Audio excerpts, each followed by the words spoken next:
అస్మద్గురుభ్యో నమః. భగవద్బంధువులారా, ఇవాళ మంత్రం ఏమిటి అంటే, ఏదో నిన్న చెప్పుకున్నాం, మంచి చోటికి వెళ్ళాలి, క్షేమం కలగాలన్నది. ఇవాళ చెప్పుకోబోయేది అమ్మాయికి సంబంధించింది.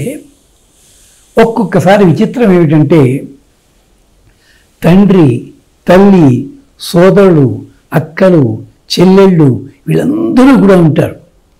అలాగే పెళ్ళయింది, అక్కడ కూడా అందరూ ఉంటారు.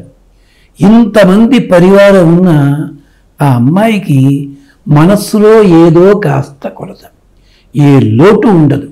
ఇది మనస్సుకి సంబంధించినది. ఆ అమ్మాయికైనా సంబంధించి ఉంటుంది, లేదా ఆ అమ్మాయి తాలూకు వాళ్ళ మధ్య మధ్యలో ఏదో మాట అంటుంటారు. ఇలాంటిది ఈ మనస్సుకి సంబంధించిన కష్టంలోంచి బయటపడి, అంటే అందరూ ఉన్నారు కానీ ఆనందం మాత్రం ఎక్కడో తేడా అనిపిస్తోంది.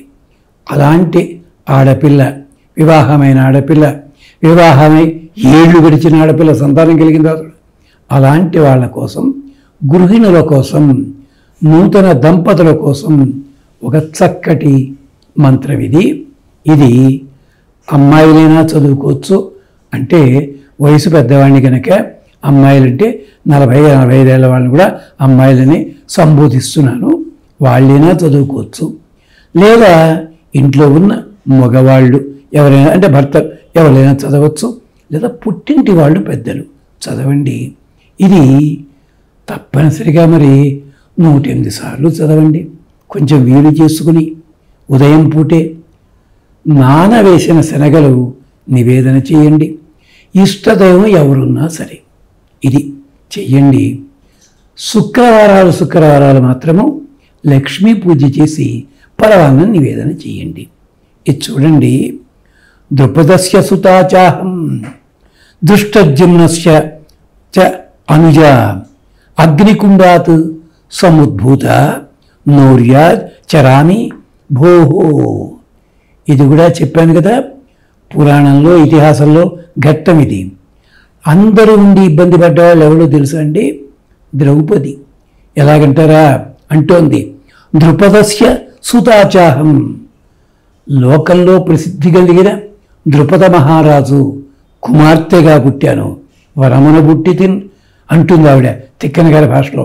అలాంటి దాన్ని ద్రుపదస్య సుతాచాహం దృష్టజుమ్నస్య చ అనుజ. దృష్టజుమ్నుడు కూడా అగ్ని నుంచి పుట్టాడు, శివాంశగా పుట్టాడు, ధనుర్బాణాలతో పుట్టాడు. అలాంటి అన్నయ్యకి చెల్లెలుగా పుట్టాను.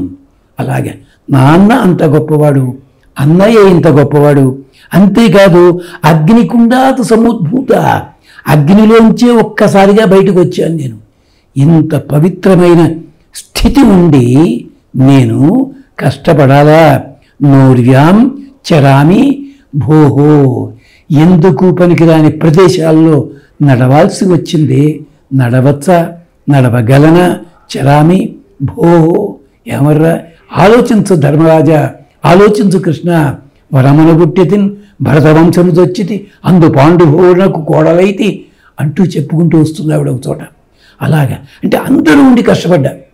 ఇది తలుచుకున్నట్టయితే, ఏమండి ద్రౌపది పడ్డ అవమానాలు, ఒక్క క్షణం ఆగండి. ద్రౌపది ఎవరో తెలిస్తే మీరు ఈ మాట మాట్లాడరు. చాలా తప్పుడు భావం ద్రౌపది. ద్రౌపది సాక్షాత్తుగా శచీదేవి, స్వర్గలక్ష్మి. ఇంద్రుడే 5 రూపాల్లో వచ్చాడు. ఇంద్రుడు ప్రత్యక్షంగా అర్జునుడిగా వస్తే అతని ధర్మము యమధర్మరాజు ద్వారా ధర్మముగా వచ్చింది.